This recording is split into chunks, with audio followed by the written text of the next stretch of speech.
वस्सलामु अलैका या रसूल अल्लाह। अस्सलातु वस्सलामु अलैका या नबी अल्लाह।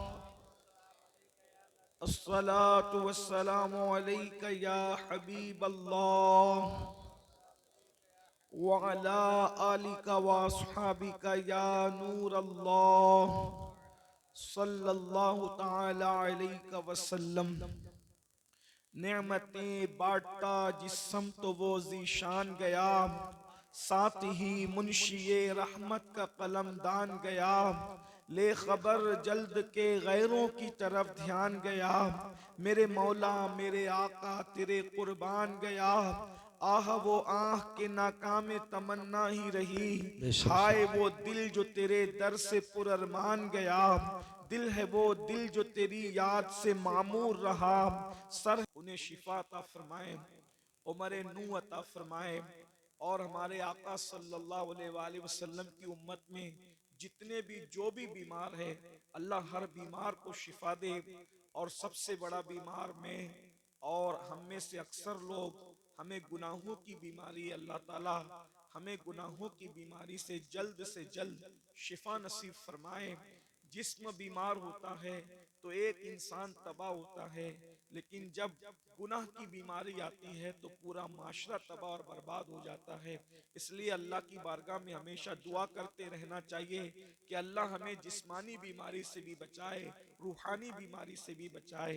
अल्लाह तबारक व ताला ऐसी बीमारी ना दे जिसकी वजह से लोग नफरत करें, और ऐसी बीमारी गुनाहों की भी ना दे जिससे फरिश्ते हमसे नफरत करें। अल्लाह ताला हमें हर दो बीमारियों से शिफा अता फरमाए। आज का उन्वान बड़ा खूबसूरत है, तहफ़्फ़ुज़े ईमान। ये बड़ा अजीम उन्वान है, बल्कि हमारी जिंदगियों का उन्वान है। सबसे पहले हमें ये महसूस करना चाहिए कि ईमान किसे कहते हैं, ईमान की डेफिनेशन क्या है, ईमान का परिचय क्या है। अगर हमें पता चल जाए कि ईमान किसे कहते हैं, जाहिर सी बात है ईमान को तहफ़्फ़ुज़ हम उसी वक्त जो है वो फराहम कर सकेंगे, हम उसी वक्त ईमान की हिफाजत कर सकेंगे जब हमें ईमान पता होगा। ईमान कहते किसे हैं, लेकिन एक सच्ची बात, आप बुरा नहीं माने तो ये कही जा सकती है, आज मेरी कौम को पता ही नहीं है कि ईमान किसे कहते हैं। हमें ईमान भी नहीं पता। जिस कौम को ईमान नहीं पता वो कौम अपने ईमान की हिफाजत कैसे करेगी। कितना बड़ा अलमिया है कि अल्लाह के बारे में क्या अकीदा रखना चाहिए, हमारी नई नस्ल को नहीं पता है। रसूलुल्लाह के बारे में अकायद क्या होना चाहिए, हमारी नई नस्ल को नहीं पता है। आखिरत के बारे में क्या अकीदा होना चाहिए, हमारी नस्ल को नहीं पता है। अगर ईमानियात के बाब में ईमान किसे कहते हैं अगर दो जुमलों में बयान किया जाए तो मैं इतना कह सकता हूं, अल्लाह के रसूल सल्लल्लाहु अलैहि वसल्लम अल्लाह की तरफ से जो कुछ लेकर के आए उसको दिल से मानना और जबान से उसका ऐलान करना, इसका नाम ईमान है। दिल से मानना और जबान से ऐलान करना, इकरार करना, इसका नाम ईमान है। हुजूर जो कुछ लेकर के आए, अपनी अक्ल का घोड़ा नहीं दौड़ाना, हुजूर जो कुछ लेकर आए हमें मानना है। और याद रखना ईमान की ताकत क्या है, ईमान की कुव्वत क्या है। बड़ी बड़ी ताकतें, हथियार की ताकतें जिसके सामने सजदा रेज है उसे ईमान कहते हैं। ईमान कितना पावरफुल है, ईमान कितना अजीम है, ये ईमान ही है। जब ईमान किसी कौम को नसीब हो जाता है तो अरब के बोरिया नशीन कैसरो किसरा के ताजदार बन जाते हैं। ईमान जब नसीब हो जाता है, ईमान जब किसी को नसीब हो जाता है तो अल्लाह अकबर, वो लोग जो नमक और काफूर में फर्क नहीं कर पाते थे वो आसमाने हिदायत के तारे बन जाते हैं। ईमान जब किसी कौम को नसीब हो जाता है तो बहरे जुल्मात में वो घोड़े दौड़ाते हैं तो घोड़ों की टापे भी अल्लाह अकबर पानी से भीगती नजर नहीं आती। इसीलिए तो इकबाल ने कहा था कि अज़ाने कभी यूरोप के कलीसियाओं में और अफ्रीका के तपते हुए सहराओं में दश्त तो दश्त है, दरिया भी न छोड़े हमने, बहरे जुल्मात में दौड़ा दिए घोड़े हमने। ईमान क्या है, अल्लाह अकबर। ईमान इतनी अजीम ताकत है कि फरिश्ते भी ईमान वालों को रश्क की निगाह से देखते हैं। ईमान इतनी अजीम कुव्वत है कि अल्लाह अकबर, दीवान गाने इश्क़े मोहम्मद को देखकर घबरा गई है गर्दिशे दौरा, कभी कभी गर्दन में हाथ डाले हैं माहो नुजुम ने, गुजरा इन हदों से मुसलमान कभी कभी ईमान कामिल नसीब हो जाता है तो फरिश्ते बाज नीचे रह जाते हैं, मोमिने कामिल का मर्तबा उससे बुलंद हो जाता है। अल्लाह अकबर। अरे ये ईमान ही है, जब मोमिन अपनी कब्र में जाता है तो नकीरैन उसकी ताजीम करते नजर आते हैं। ईमान वाले की ताजीम सिर्फ जमीन के ऊपर नहीं होती बल्कि जमीन के अंदर भी होती है।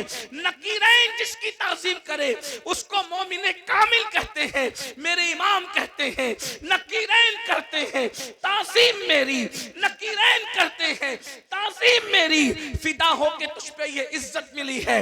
याद रखना ईमान वो कुव्वत है, ईमान वालों से कभी कोई जीत नहीं सका, ईमान वाले कभी हारे नहीं। कुरान कहता है वअंतुमुल आलौना इन कुंतुम मोमिनीन, तुम ही सरबुलंद हो, तुम ही कामयाब हो अगर तुम मोमिन हो। ईमान को समझा क्या है, ईमान की शान को समझा क्या है। इसीलिए इंसान अपने हुस्न से नावाकिफ है, इंसान अपने हुस्न से नावाकिफ है। दूसरे आपके हुस्न को देखकर अंदाजा लगा रहे हैं कि आप कितने हसीन हैं। हज़रत बेदम शबारसी ने कहा था अपनी हस्ती का गर हुस्न नुमाया हो जाए, आदमी अपने अनवार पे शैदा हो जाए। हमारा ईमान का जो हुस्न है दूसरे समझ रहे, मुनकिरीन इस्लाम समझ रहे कि ईमान की ताकत क्या है, इसीलिए वो हमसे हमारी रोजी नहीं छीनना चाहते। मुनकिरीन इस्लाम हमसे हमारे घर नहीं छीनना चाहते। मुनकिरीन इस्लाम हमारी नस्लों से एजुकेशन की डिग्रियां नहीं छीनना चाहते। मुनकिरीन इस्लाम अगर हमसे कुछ छीनना चाहते हैं, हमारा ईमान छीनना चाहते हैं, हमारा अकीदा छीनना चाहते हैं। ईमान कितनी कीमती शय है आपको बताऊं। 1000 मुनकिरीन इस्लाम आए थे और 313 ईमान वाले आए थे।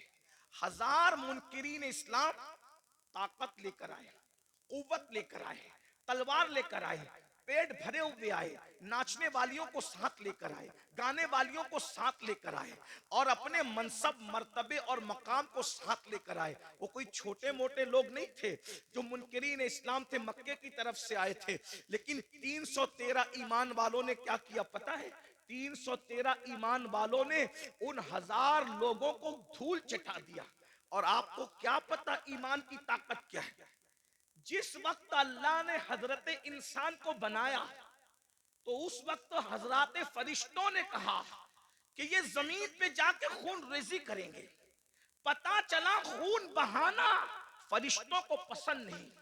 उनकी आदत क्या है? सिर्फ तस्बीह और तहलील करना, सिर्फ तस्बीह करना, तहलील करना। उनको मारना पीटना पसंद नहीं है। लेकिन मोमिन की शान क्या है?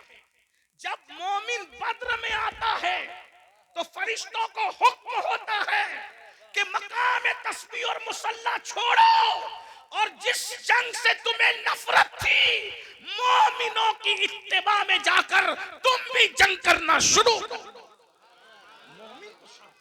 मोमिन की शान। मलाइका आते हैं, 5000 मलाइका बद्र में नाजिल होते हैं, कतार दर कतार ना। और सिर्फ मलाइका नहीं आते बल्कि सारे फरिश्तों का जो सरदार है वो भी रसूलुल्लाह का सिपाही बनकर के जमीन पर आता है। मोमिन को आपने समझा क्या है? मोमिन की शान क्या है? इसीलिए ईमान छीनने की कोशिश की जाती है और हमें मोमिनों को ईमान की अहमियत नहीं है। हम अपने बच्चे को ताजिर तो बनाना चाहते हैं, हम अपने बच्चे को डॉक्टर तो बनाना चाहते हैं, हम अपने बच्चे को इंजीनियर तो बनाना चाहते हैं। खतीब बनाया, अदीब बनाया, डॉक्टर बनाया, इंजीनियर बनाया, टीचर बनाया, सब बनाया। क्या अपने बच्चों को मोमिन भी बनाया? डॉक्टर बनाने का इनकार नहीं है, डॉक्टर बनाओ भाइयों। ये डॉक्टर बनने का शौक लोगों में अभी है। नारे तकबीर, नारे रिसालत मसलके आला हजरत उस्ताजुल उलमा हुजूर मुफ्ती मोहम्मद इस्माइल साहिब क़िबला, उस्ताजुल उलमा हुजूर मुफ्ती आप बैठे, बिल्कुल बैठे रहे, आप उलमा इस्तकबाल करेंगे, आप बिल्कुल बैठे रहे। माशाल्लाह बहुत अच्छा मजमा है।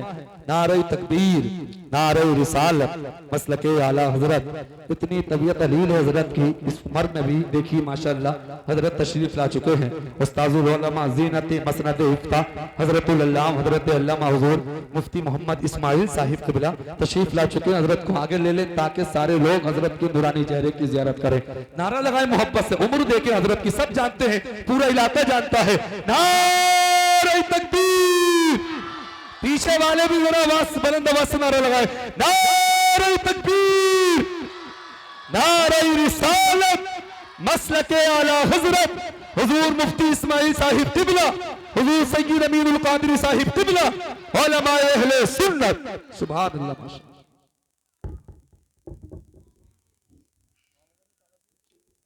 दुरूद शरीफ पढ़ने। अल्लाहुम्मा सल्लि व सल्लिम व ज़िद व बारिक अला सय्यदना मौलाना मुहम्मदिन व आलिहि व सहबिही सलातु व सलामन अलैका या रसूलल्लाह सल्लल्लाहु तआला अलैहि वसल्लम। अल्लाह ताला हज़रत मुफ्ती इस्माइल साहब को शिफा दे, सेहत दे, तंदुरुस्ती अता फरमाए।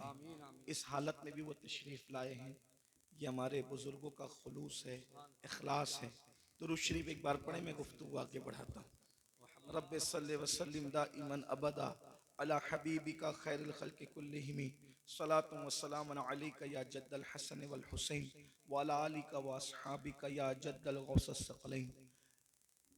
तो डॉक्टर बना रहे, टीचर बना रहे, इंज सब बना रहे, इनकार नहीं बनाइए। दुनिया में डॉक्टर बनने का शौक अभी पैदा हुआ। मुसलमान उस वक्त साइंसी उलूम का इंकशाफ कर रहे थे जब लोग साइंस से नावाकिफ थे। इसका सबूत अगर देखना है तो आप कुरान की उन आयात को पढ़ करके देखिए जो साइंसी उलूम का इंकशाफ करती नजर आती। इसीलिए आज जितने साइंसदान हैं, कोई ये नहीं कहता कि हम सर्च कर रहे हैं। पढ़े लिखे लोगों की तवज्जो चाहता हूं। आज कोई साइंसदान ये नहीं कहता कि हम सर्च कर रहे हैं। हर साइंसदान क्या कहता है? हम रिसर्च कर रहे हैं। तो रिसर्च का मतलब क्या है? पहले जो सर्च हो चुका, रिसर्च उसी का तो होता है। इसका मतलब साइंस आज भी ये मानने को तैयार है कि पहले किसी ने सर्च किया था, उसी की रिसर्च हम कर रहे हैं। तवज्जो फरमाएं। तो ये सर्च किसने किया? ये सर्च किसने किया? आप कुरान उठाकर देखें तो पता चलेगा। माँ के पेट में बच्चा कब, किस वक्त, किस शक्ल का होता है, हर मजहब खामोश है। अगर कोई जवाब दे रहा है वो इस्लाम है और सिर्फ इस्लाम है। सुभान अल्लाह, सुभान। आप देखें ना, ये जो सर्च पेश है, आज लोग रिसर्च कर रहे हैं। सर्च तो हमने किया है, तलाश तो हमने किया है। अल्लाह अकबर। इसी तरीके से फिरौन की मम्मी के बारे में, उसकी लाश जो म्यूजियम में पड़ी हुई है, उसके बारे में जब पीएम किया गया तो डॉक्टर और साइंसदान इस नतीजे पे पहुंचे कि ये समुंदर में डूब करके मरा है। ये रिपोर्ट थी उसके पीएम की।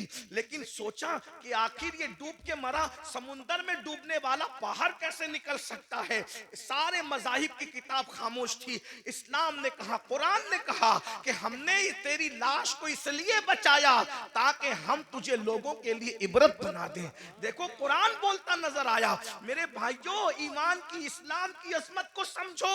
हमें वादहू ला शरीक, खुदाए हक, माबूदे बरहक का पता मुस्तफा जाने रहमत ने बताया। वरना कहीं तो हजरत ईसा की इबादत हो रही है, कहीं तो हजरत मरियम की इबादत हो रही है, कहीं तो हजरत उज़ैर की इबादत हो रही है, कहीं तो चांद की इबादत हो रही है, कहीं तो सूरज की इबादत हो रही है, कहीं तो गोबर और मिट्टी की इबादत हो रही है, कहीं तो दरख्त और दरिया की इबादत हो रही है। अरे तुम कितने खुश नसीब हो कि तुम्हें वो खुदा मिला है। वो और लोग हैं दुनिया के अंदर जो खुदा को बनाकर पूजते हैं। लोगों का खुदा वो है जो लोग बनाते हैं।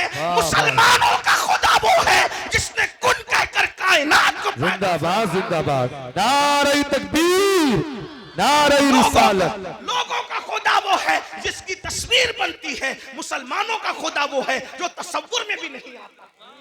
औरों का खुदा तस्वीर में आता है, हमारा खुदा तसव्वुर में भी नहीं आता। हमारा खुदा इतना बुलंद है, अरे जो तसव्वुर में नहीं आता वो हमारा खुदा है। अल्लाह अकबर। और फिर लोग अजमत का अंदाजा क्या लगाएं जब मुहम्मदुर रसूलुल्लाह उसके बनाए हुए बंदे की अजमत की हकीकत को लोग ना जान सके।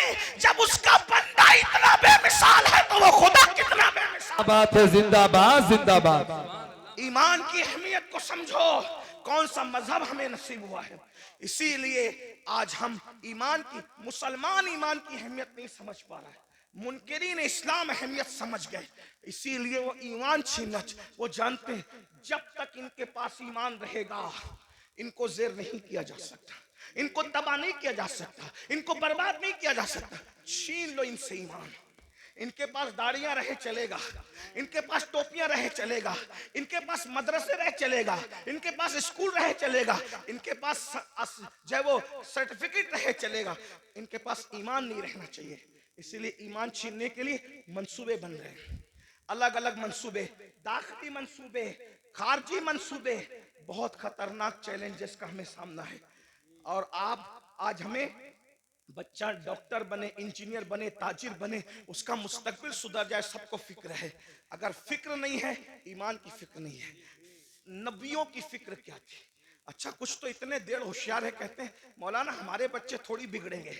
और तू कौन सा दीन पर है जो तेरे बच्चे दीन पर कायम रहेंगे? किस बिगड़ने की, सुधरने की बात करते हो? जिस कौम को कलेमा पढ़ना नहीं आता है? हमारे हमारे बुजुर्गों ने कहा कि निकाह की महफिल में जाओ तो कलेमा पढ़ाओ तो नहीं पढ़ पाते, तो जो शादी की खुशी के मौके पर काजी के पढ़ाने पे कलेमा नहीं पढ़ पाते, वो मौत के इस्तिराब में क्या कलेमा पढ़ पाएंगे? हैं? बताए ना। आप किस ईमान की बात करते हैं? आप किस ईमान और अकीदे की बात करते हैं? भाइयों मेरी कौम को कलेमा नहीं आता है। उन्होंने गाने तो हिफ्ज कर रखे हैं, कुरान की कितनी आयतें हिफ्ज है, जरा अपने आप में डूब कर सोचो। मैं कोई डांट पीटने नहीं आया, आपको कोसने नहीं आया, लेकिन ये महफिलें एहतिसाब की महफिल है, ये महफिलें जन्नत बांटने की महफिलें नहीं है। मैं इसका कायल नहीं हूँ। इसलिए कि हम लोग फिक्र रजा के वारिस, फिक्र रजा हमारी मुहाफिज, हम वो लोग नहीं है कि कहीं इसको देखो उसको देखो जन्नत मिलेगी। मैं इसका सख्त मुखालिफ हूँ। जो कौम गुस्ले जनाबत से ना वाकिफ हो, तुम इसको क्या जन्नत बांट रहे हो, बेवकूफ बनाते हो। अल्लाह को हमें मुंह नहीं दिखाना है, खुदा को क्या मुंह दिखाओगे? हैं? बताओ तो सही। जब वो सुन लेंगे कि मुफ्ती इस्माइल साहब के चेहरे को देख के जन्नत मिलती है, अमीनुल कादरी के चेहरे को देख के जन्नत मिलती है, मुफ्ती जलीस साहब के चेहरे को देख के जन्नत मिलती है, बेवकूफ है फिर वो फजर में उठेंगे? बेवकूफ है वो फजर में उठेंगे? नहीं मेरे भाई, हमें अपनी कौम पे इतना जुल्म नहीं करना चाहिए। जो कौम कलेमा याद ना रखे वो कौम कैसे जन्नत में जाएगी? कुछ लोग हमसे लड़ते हैं कि तू लोगों को मायूस करता। मैंने कहा मैं मायूस नहीं करता। हम कैसे मायूस कर सकते हैं? हमारे यहाँ तो ईमान की डेफिनेशन ही है, अल ईमान व बैनल खौफ व रजा। ईमान खौफ और उम्मीद की दरमियानी कैफियत का नाम है। हम कौम को मायूस क्यों करेंगे? लेकिन जो कौम इतनी बेबाक हो चुकी हो कि बड़ी माजरत के साथ, यहाँ के हालात ऐसे नहीं होंगे लेकिन हम पूरा हिंदुस्तान घूमते हैं और बड़ी बात नहीं करते, दुनिया में भी जाते हैं हिंदुस्तान के अलावा। लोग इतने गाफिल हो गए अपने दीन से कि जिनकी निगाहें पाप से उसकी सगी साली महफूज नहीं है, उस कौम को हम चेहरे दिखा के क्या जन्नत बांटेंगे? जिस कौम की निगाह से उसकी चचाजाद बहन महफूज नहीं है, हम उस कौम को क्या जन्नत की बशारतें देंगे? मेरे भाइयों हालात इतने दर्दनाक हैं। अब हालात तो ये है कि माज़अल्लाह बेटियां जवान हो जाए तो बाज जगह वो बाप की निगाह से महफूज नहीं है। इतनी गफलत का हाल है, खशियत इतनी उठ चुकी है, खशियत रब्बानी उठ चुकी है। मैं जानता हूँ हम ग्राउंड रियलिटी के लोग हैं, हम ग्राउंड जमीनी हकायक वाले लोग हैं। हम लोग जानते हैं हालात के तकाजे को। लोग हमारे पास आकर के बातें करते हैं। बाज बच्चियां तलाक पा करके घर आई है तो बाप ने पाप की नजर डाली है, बाज जो है वो बहुएं जवान सुसर की निगाह से महफूज न रह सकी है। ये हकायक है, जमीनी हकायक ये है। मेरे भाइयों जिस कौम के अंदर से खौफे खुदा इतना उठ जाए, कहाँ वो तकवा था, कहाँ वो तकवा। कहां वो तकवा कि सैयदना उमर इब्ने खत्ताब जैसी हस्ती जिन्होंने रसूलुल्लाह की ज़ियारत की है, और खौफ का आलम यह है कि चेहरे पर आंसुओं के निशान है। अल्लामा इब्नुल जौजी अपनी किताब में लिखते हैं कि एक मर्तबा फारूक आजम अपने घर के दरवाजे पर बैठे, फारूक आजम घर के दरवाजे पे बैठे हैं और चेहरा गली की तरफ किया हुआ है। जरा गौर से सुनना, चेहरा गली की तरफ किया हुआ है और दरवाजे पे बैठे हैं। एक सहाबी आते हैं, चले जाते हैं सलाम करके, कुछ देर के बाद आते हैं तो फारूक आजम उसी तरह दरवाजे पे बैठे हुए हैं। वो लोग भी क्या लोग थे, ये नहीं देखा कि फारूक आजम है, ये नहीं देखा उमर इब्ने खत्ताब है, ये नहीं देखा कि रसूलुल्लाह के सहाबी हैं। जब देखा कि दरवाजे की तरफ रुक करके बैठे हैं, वहां किसी की रियायत नहीं थी, क्योंकि वो लोग सबसे पहले शरीयत के मुरीद थे, बाद में किसी के मुरीद थे। वो लोग सबसे पहले शरीयत के मोतकिद थे, बाद में किसी और के मोतकिद थे। फारूक आजम को दरवाजे पे बैठा देखकर एक आम सहाबी टोकते हैं, उमर अब तुम भी दरवाजे पे बैठोगे रास्ते की तरफ मुंह करके? आप दरवाजे पर क्यों बैठे रास्ते की तरफ मुंह करके? हम तो किसी को रोक भी नहीं सकते, टोक भी नहीं सकते, इसलिए कि हमें माज़अल्लाह सुम्मा माज़अल्लाह, अल्लाह की रजा से ज्यादा किसी और की रजा प्यारी हो गई है कि उस कौम की तबाही से उस कौम को अब कोई नहीं बचा सकता, जो खालिक को तो नाराज कर सकती है मगर मखलूक को नाराज नहीं कर सकती। मेरे भाई, हाँ, अगर किसी गरीब के हाथ में सोने की अंगूठी हम देखते हैं, उसको उतरवा लेते हैं। क्या किसी काउंसलर के हाथ से भी हम अंगूठी उतरवाने की हिम्मत रखते हैं? क्या किसी मालदार के हाथ से भी हम कड़ा उतरवाने की हिम्मत रखते हैं? सारा कानून तो हमने मुंह देख करके बनाया है। बहुत माजरत के साथ, इस्लाम सिर्फ इस्लाम है, इस्लाम सिर्फ इस्लाम है, इस्लाम हकीकत है। गरीब अमीर छोटा बड़ा सबके लिए शरीयत का कानून एक है। अल्लाह अकबर। जरा गौर तो कीजिए, फारूक आजम जैसी हस्ती को टोकने वाला टोकता है, आप दरवाजे पे बैठेंगे रोड की तरफ, रास्ते की तरफ मुंह करके। फारूक आजम ने कहा अल्लाह तेरा भला करे। नाराज नहीं हुए फारूक आजम, यहां टोकने पे लोग नाराज होते हैं, फारूक आजम नाराज नहीं हुए। अल्लाह तेरा भला करे, तूने मुझे टोका, लेकिन पूछ तो सही कि मैं दरवाजे पे क्यों बैठा हूं? दरवाजे बैठने की वजह क्या है? कहा क्या वजह है? कहा आज मेरी बेटी उम्मुल मोमिनीन हफ्सा मुझसे मिलने आई। पहले तो मैं अहले इल्म की तवज्जो चाहता हूं, जो बेटी होगी वो कभी मां नहीं हो सकती, और जो मां होगी वो कभी बेटी नहीं हो सकती। लेकिन रसूलुल्लाह के निकाह में जाने की वजह से हफ्सा की शान ये हो गई थी कि वो फारूक आजम की बेटी भी थी कि उनसे पैदा हुई थी, लेकिन फारूक आजम की मां भी थी क्योंकि रसूलुल्लाह के निकाह में थी। बेशक जहां मां और बेटी के दोनों रिश्ते एक साथ जुड़े हैं, लेकिन फारूक आजम का तकवा देखो। फारूक आजम कहते हैं आज मेरी बेटी हफ्सा मुझसे मुलाकात के लिए आई है और मेरी बीवी अपने मैके चली गई है, तो मैं अपनी जवान बेटी के साथ अपने कमरे में अकेला रहना पसंद नहीं करता, इसलिए मैं दरवाजे की तरफ रुक करके बैठ गया हूं अपनी बीवी के इंतजार में कि वो आए तो मैं अंदर जाऊं। वो लोग थे अल्लाह के खौफ और खशियत, जो बेटी के साथ, जो माँ भी हो, उम्मुल मोमिनीन भी हो, उसके साथ तन्हाई में बैठना गवारा नहीं करते। ये वो लोग थे। और आज क्या हो रहा है, क्या कर रहे हो? इस्लाम कहां नजर आता है मुझे बताओ? वो कौम ईमान को तहफ्फुज कैसे दे सकती है जिसके पास ईमान की कोई अहमियत ही नहीं? आओ नबी की फिक्र देखो। कुरान ने एक नबी की मौत का जिक्र किया। पहले तो ये सुन ले कि हम अहले सुन्नत के बारे में लोग बकवास करते हैं, कहते हैं ये लोग नबी की मौत नहीं मानते। मैंने कहा झूठ है, हम अल्लाह के सिवा सबकी मौत मानते हैं। हत्ता कि हमारा अकीदा है कि मौत को भी मौत आएगी, मौत को भी मौत। हमारा अकीदा, लोग हमारे अकीदे खुद से बयान करते हैं, कभी हमसे सुनने की कोशिश ही नहीं करते। कभी कहते हैं ये सुन्नी नबी को बशर नहीं मानते। हमने कहा जो नबी को बशर न माने हम उसको काफिर समझते हैं। नबी बशर होता है, लेकिन तुम्हारे मानने में हमारे मानने में फर्क ये है, नबी बशर जरूर होता है लेकिन वो हमारी तरह बशर नहीं होता।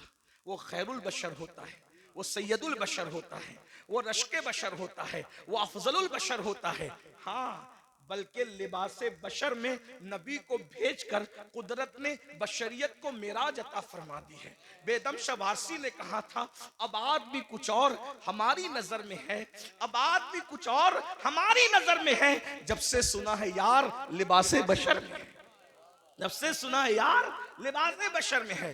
तो नबी को मौत आती है, और नबी को मौत आई, तवज्जो करना, मैं बहुत बेबाकी के साथ इसलिए बोल रहा हूं कि मेरी पुश्त पर कई मुफ्तियाने किराम बैठे हैं, कहीं पर उलमा के असातिज़ा यहां मौजूद हैं, आप भी गौर से सुनिए। नबी को मौत आई, लेकिन नबी मर के मिट्टी में नहीं मिले। मौत आई मगर एक आन के लिए आई, जिसको अहले सुन्नत का इमाम यूं बयान करता है, अंबिया को भी अजल आनी है मगर ऐसी के फकत आनी है, फिर वही मौत के बाद उनकी हयात मिस्ल साबिक वही जिस्मानी है, उसकी अज़वाज को जायज़ है निकाह, उसका तरका बटे जो फानी है, तू जिंदा है वल्लाह, तू जिंदा है वल्लाह, मेरी चश्मे आलम से छुप जाने बेशक, सुभान अल्लाह, सुभान अल्लाह। एक नबी की मौत का जिक्र हो रहा है। कुरान कहता है इज़ हदरा याकूब अल मौत, सूरतुल बकरा है, अल्लाह पाक इरशाद फरमाता है, और याद करो, इज़ याद करो, हदरा याकूब अल मौत। हाय हाय, कुरान बयान कर रहा है नबी की मौत को, क्या कहा? हदरा याकूब अल मौत, हदरा या मौत हाजिर हुई, मौत हाजिर हुई कहां?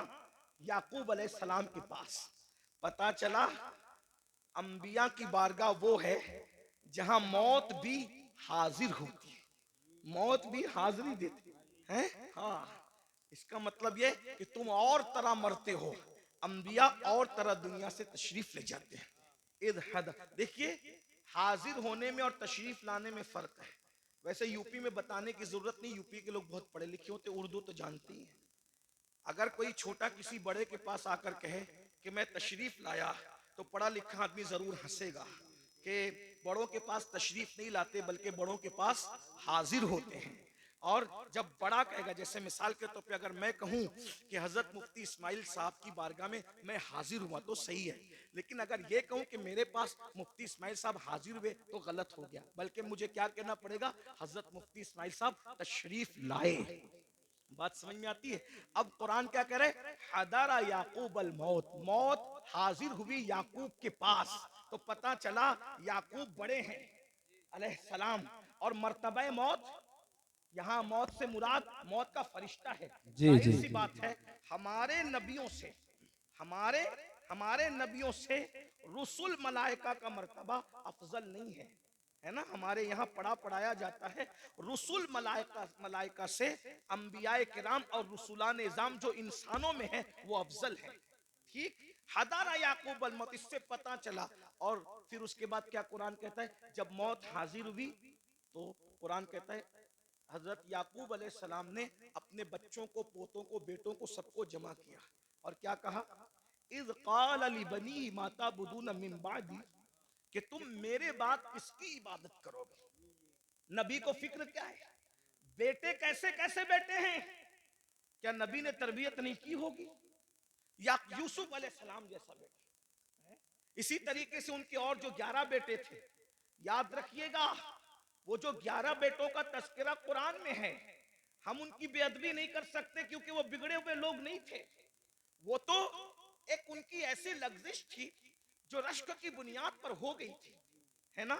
मगर वो औलादे पैगंबर थे, उनके और उनकी औलादे याकूब अलैहिस्सलाम को फिक्र है तो ये नहीं कि मेरे बच्चे मेरे बाद खाएंगे क्या, क्योंकि रिस्क का वादा अल्लाह ने किया, अल्लाह रज़ाक है। मेरे बाद मेरे बच्चे पहनेंगे क्या? अल्लाह रब है, वो पहनाएगा भी। मेरे बाद मेरे बच्चों का क्या होगा? अरे वो सब कुछ इंतजाम कर देगा। नबी को फिक्र है दुनिया से जाते वक्त तो अपने बच्चों के ईमान की फिक्र है। पूछते माता बुदूना मिन बादी, मेरे बाद तुम किसकी इबादत करोगे? तो बेटों की भी तरबियत हुई थी, पोतों की भी तरबियत हुई थी। उन्होंने क्या कहा? आलू नअबुदु इलाहका। अब यहाँ तौहीद बयान हो रही है, तवज्जो करना, यहीं से ईमान, अब गुफ्तगू का आगाज होता है। ईमान असल क्या है, तौहीद असल क्या है? कालू नाबुदू, हम इबादत करेंगे इलाह का, जो तुम्हारा खुदा है। ये नहीं कहा अल्लाह की इबादत करेंगे, ये नहीं कहा अल्लाह की इबादत करेंगे, क्या कहा? इलाह का, आपके खुदा की इबादत करेंगे। वो इलाहा आबाई का, और आपके बाप दादाओं का जो खुदा है। बेशक और बेशक। फिर तशरीह आ गई इस्माइला इब्राहिमा व इस्माइला व इसहाक, जो इब्राहिम का खुदा है, जो इस्माइल का खुदा है, जो इसहाक का खुदा क्या है। बात है। तौहीद बयान हो रही है, मगर निरी बयान नहीं हो रही है, बल्कि तौहीद अल्लाह वालों के जरिए से बयान हो रही है। पता चला वो तौहीद शैतानी तौहीद है, जिसमें कहा जाता है अल्लाह को मानेंगे और किसी को नहीं मानेंगे। कुरानी तौहीद ये है इलाह का व इलाह बाई का, इब्राहिम व इस्माइल व इसहाक, यानी कि जो आपका खुदा है। पता चला अगर ये कहते कि खुदा की इबादत करेंगे तो बाद में लोग ढूंढते कौन सा खुदा, कौन सा खुदा, कौन सा खुदा। लेकिन कहा इलाह का, ऐ याकूब तुम जिसकी इबादत करते रहे हम उसी खुदा की इबादत। नारे तकबीर, नारे रिसालत, मसलके आला हजरत, जश्न दस्तार बंदी, सुभान अल्लाह माशाअल्लाह। अब यहाँ लोग हमसे कहते हैं तुम तो सिर्फ नबी नबी नबी नबी करते रहते हो, तुम अल्लाह का जिक्र नहीं करते। मैंने कहा ये भी अल्लाह की सुन्नत है, ये भी अल्लाह की सुन्नत है कि अल्लाह ने अपना तारुफ कहीं अकेले नहीं कराया, अपना तारुफ हमेशा अपने मकबूल बंदों के जरिए से कराया। आइए मैं, चूंकि मदरसे की महफिल है, थोड़ी मुश्किल बात कर दूं, उलमा की बरकत से अल्लाह आपको समझा देगा, आपकी समझ में आ जाए। कुछ लोग हुजूर के पास आए और पूछने लगे कि आपका खुदा कैसा है वो बताइए। खुदा को देखने की तमन्ना थी, आपका खुदा कैसा है वो बताइए। तो वो पूछने लगे आपका खुदा मिट्टी का है, सोने का है, चांदी का है, तांबे का है? क्योंकि अब तक वो यही सब देख रहे थे ना, तो जो देख रहे थे वही दिमाग में घूम रहा था। आपका खुदा कैसा है ए मोहम्मद सल्लल्लाहु, हम इस तरह हुजूर का नाम नहीं लेते, लेकिन उन्होंने कहा तो मैं नकल कर रहा हूं। क्या कहा? ए मुसलमानों के पैगंबर, आपका खुदा मिट्टी का है, तांबे का है, पीतल का है, कैसा है आपका खुदा? तो अल्लाह ने एक सूरत पूरे कुरान में अपने लिए खास कर। देखो अहले सुन्नत लोग कहते हैं इनको तो नबी के सिवा कुछ नजर नहीं आता, ये शिर्क करते हैं। हमने कहा पागल हुए हो, तुम भी अंग्रेजों की पैदावार में से पैदावार हो, कुरान समझते नहीं। अगर तुमने गद्दारी ना की होती तो आज उम्मत का ये हाल ना हुआ होता। सहारनपुर वालों, सहारनपुर के आसपास वालों, बहुत बुरा किया तुमने, तुम्हें मर के अल्लाह को जवाब देना है। तौहीद के नाम पे तुमने तौहीद का गला घोटने की कोशिश की है, लेकिन कुरान की तौहीद में आपके सामने पेश कर रहा हूं। मेरी बात मुश्किल तो नहीं लगी, इतनी मुश्किल कभी नहीं करता, लेकिन चूंकि ईमान ही एक मुश्किल उन्वान है ना। तो अल्लाह के नबी से पूछा गया, मैं भी हो सकता थोड़ा सबक सुना दूं आपको, आपके हमारे उलमा को, ताकि आपको समझ में आए कि ईमान क्या है, अल्लाह क्या है, अल्लाह क्या, ये तो समझ में आए। तो अल्लाह से, अल्लाह के रसूल से पूछा, हुजूर से पूछा कि आपका अल्लाह कैसा है, मिट्टी का है, सोने का है, तांबे का है, पीतल का कैसा है? तो अल्लाह ने एक सूरत पूरी सिर्फ अपने लिए कर ली।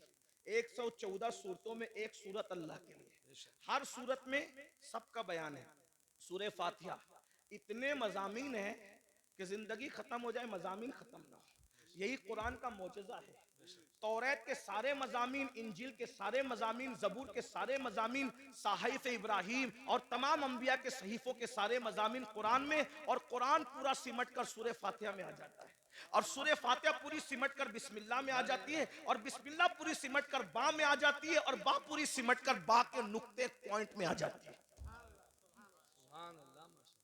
इस्लाम ने 1450 साल पहले कहा था कि नुक्ता भी बेमाना नहीं होता, इसलिए आज साइंसदान तहकीक कर रहे हैं कि नुक्ते का मतलब क्या है, नुक्ते का मतलब। और मौला अली कहते थे वो बा का नुक्ता मैं ही हूं, बा का नुक्ता नहीं, इसीलिए सूफिया अली को नातिक कुरान कहते हैं, मौला अली को नातिक कुरान कहते हैं।